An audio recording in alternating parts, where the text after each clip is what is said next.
annoncer la survenue du premier cas de Covid-19. Aujourd'hui, suite aux résultats des prélèvements effectués et analysés au niveau du Centre international de recherche médicale de Franceville, nous vous annonçons la confirmation de 2 nouveaux cas de Covid-19 dans notre pays, ce qui porte à 3 le nombre total de nouveaux cas confirmés au Gabon. Il s'agit de 2 compatriotes âgés respectivement de 49 ans et de 29 ans, sans antécédent épidémiologique, avec le premier cas de maladie survenu chez le jeune compatriote de 27 ans. Concernant le premier cas, il s'agit d'une patiente de 49 ans, gabonaise, informaticienne au ministère des Affaires étrangères, qui a récemment séjourné à Marseille pendant 2 mois. Puis, une semaine à Paris et est rentrée à Libreville le 10 mars 2020 par vol Turkish Airlines. 3 semaines avant son arrivée, elle présentait une toux sèche, intermittente avec des douleurs à la gorge. À son arrivée, elle a été thermoflashée à l'aéroport avec un résultat négatif parce qu'elle ne présentait pas de fièvre. 2 jours après son arrivée, le 12 mars 2020, d'autres symptômes sont survenus tels que la fièvre, les céphalées et les douleurs articulaires, l'obligeant à se rendre en consultation au CHU de Libreville le dimanche 15 mars 2020. C'est au cours de son interrogation par le médecin qu'elle a été considérée comme cas suspect, puis investiguée par les équipes spécialisées et transférée à l'hôpital des instructions des armées d'Akanda où elle est admise depuis le dimanche 15 mars. Les prélèvements qui ont été effectués le 16 mars, envoyés et analysés au CIRM, sont revenus positifs au Covid-19. S'agissant de la deuxième patiente, il s'agit d'une patiente de 29 ans, travaillant à la Direction générale de l'immigration et de la documentation, affectée à la police de l'air et des frontières de l'aéroport de Libreville. Le 12 mars, elle a présenté un syndrome grippal avec fièvre, céphalée et toux grasse. Le 14 mars, elle a consulté au service des urgences de l'hôpital des instructions des armées Omar Bongo Ondimba. Au regard des symptômes qu'elle présentait, elle a été transférée à l'hôpital des instructions des armées d'Akanda pour suspicion de Covid-19. En effet, l'agent a travaillé le 8 mars 2020, le jour de l'arrivée du cas 0 à Libreville. Elle a contrôlé son passeport. Il est donc fort probable qu'elle ait été contaminée lors du contrôle du passeport de ce dernier. Voilà un tout petit peu, mesdames et messieurs, l'objet de la déclaration de ce jour.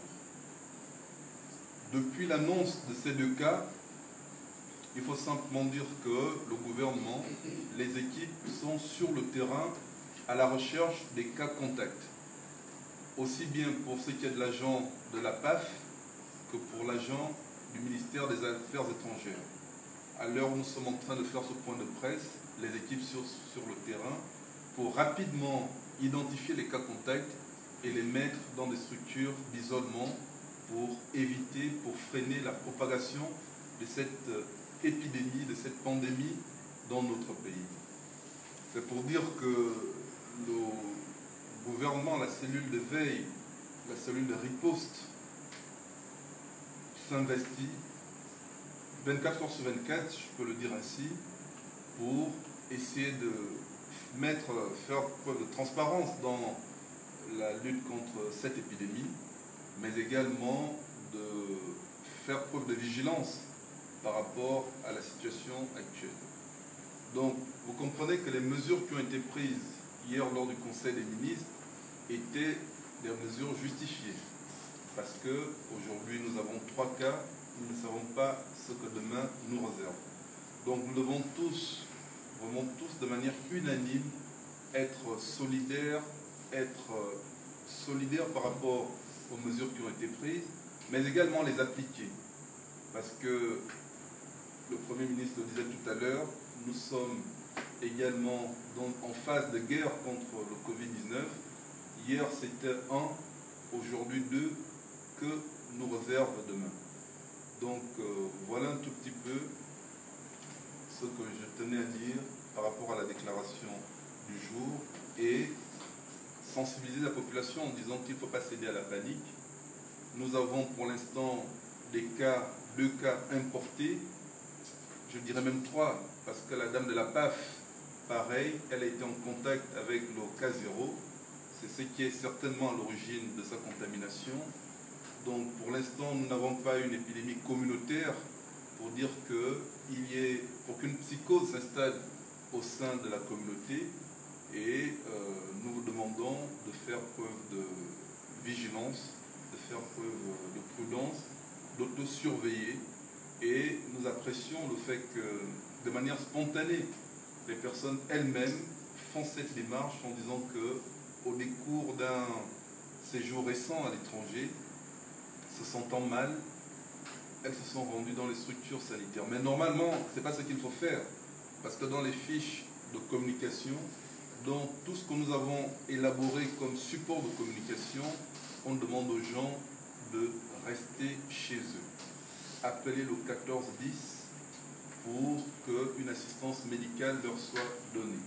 Et le fait que ces personnes se soient déplacées pour aller dans les structures sanitaires expose le personnel de santé qui prend en charge les malades, d'abord les malades courants, mais également les personnes qui probablement sont contaminées.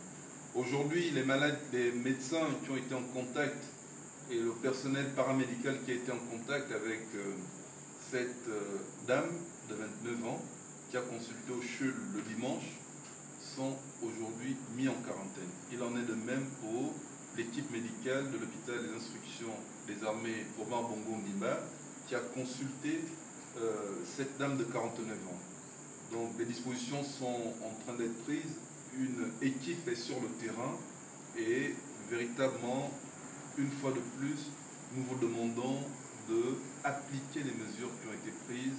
Les mesures gouvernementales sont importantes, que les gens restent chez eux et de sorte que lorsqu'il y a une nécessité, que les gens appliquent les mesures d'hygiène telles que se laver les mains avec le savon, se saluer sans se serrer les mains et toutes les autres mesures qui ont déjà été annoncées depuis le début de cette épidémie.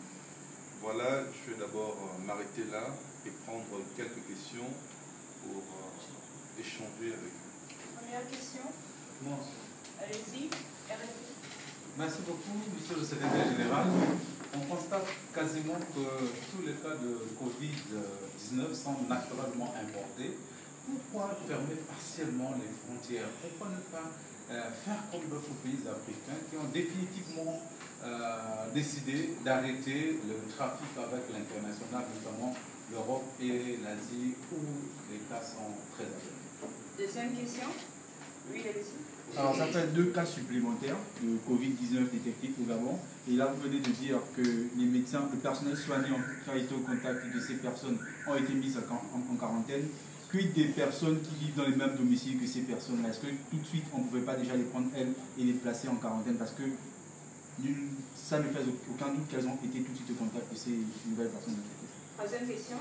Allez-y. Monsieur le porte-parole, pour le premier cas 0, on sait qu'on l'avait interné à l'hôpital d'institution des amis au Mabongo. Les 2 autres cas, où est-ce qu'elles sont internées et quel est leur état de santé actuel pour vos dernières nouvelles? Quatrième question. Allez-y, madame. Je voudrais poser la question par rapport au premier cas de Covid constaté. Selon les informations qu'on a actuellement, il était hors de l'origine. Je veux savoir où il est actuellement, s'il est en quarantaine, pourquoi est-il toujours en quarantaine s'il est hors de l'origine? 2 dernières questions et c'est terminé. Oui. Monsieur le porte-parole, jusqu'à présent, vous évoquez des cas importés. pourquoi le Gabon ne préconise pas une mise en quarantaine systématique à l'image de certains pays pour les gens qui viennent de l'extérieur. Surtout qu'aujourd'hui, vous avez décidé de réduire le nombre de correspondances par compagnie aérienne. Dernière question, rapidement. Ok, on va laisser donc le soin encore parole de répondre à toutes les questions. Merci. Ok, merci. Je pense que vous vous rendez compte qu'en matière de riposte contre l'épidémie du Covid-19, le gouvernement réagisse ces mesures de manière régulière. Vous avez vu qu'en moins d'une semaine, des mesures fortes ont été prises par rapport à la situation épidémiologique du Covid dans notre pays. Suite à la découverte, à la confirmation de ces 2 nouveaux cas, il y a d'autres mesures gouvernementales beaucoup plus renforcées qui vont être prises, je pense, soit ce soir ou demain au plus tard. Et effectivement, ce sont des mesures qui auront peut-être trait à tous les aspects de mouvement migratoire au niveau des frontières. Concernant les 2 cas supplémentaires, il y a toute une méthodologie. Jusque-là, ça fait depuis quelque temps qu'on fait cet exercice, c'était des cas suspects, mais il n'y avait pas de confirmation. Hier, nous avons envoyé 9 prélèvements au CIRM pour suspicion de cas, et sur les 9 prélèvements pour suspicion de cas, 2 sont sortis positifs. Vous voyez que si on prenait toutes les familles de 9 personnes qui étaient considérées comme des cas suspects, ça allait quand même être trop. Donc on a une méthode scientifique, on a une certaine méthode qui est définie par l'OMS. Et aujourd'hui, maintenant que nous avons eu les résultats des 2 cas positifs, les dispositions sont en train d'être prises. Les familles ont été contactées parce que ces 2 personnes ont eu la gentillesse de nous donner toutes les informations concernant leur famille, leur lieu de travail et les personnes qu'elles ont eu à contacter durant depuis leur arrivée dans notre pays, dans leur pays bien évidemment. Ces 2 cas sont à l'hôpital des instructions des armées d'Akanda. Par rapport à la question qui a été posée, où est-ce que sont ces 2 cas? Pour ce qui est du premier cas, je voudrais tout simplement dire que lui également, parmi les 9 prélèvements qui ont été effectués, nous avons fait un prélèvement de contrôle. Lors du premier prélèvement, il avait une contamination, c'est-à-dire au niveau des prélèvements effectués dans le nez et dans la bouche.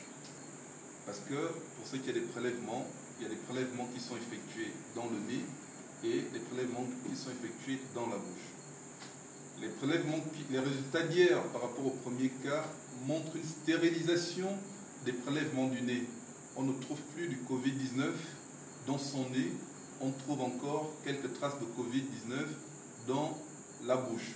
Ce qui montre qu'il y a quand même une évolution favorable par rapport à l'état de santé du cas 0. On parlait de la mise en quarantaine systématique.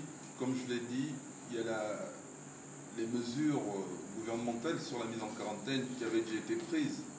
Et dans les tout prochains jours, je pense que nous allons renforcer ces mesures sécuritaires, ces mesures sanitaires pour que nous puissions canaliser, pour que nous puissions freiner la propagation de cette épidémie.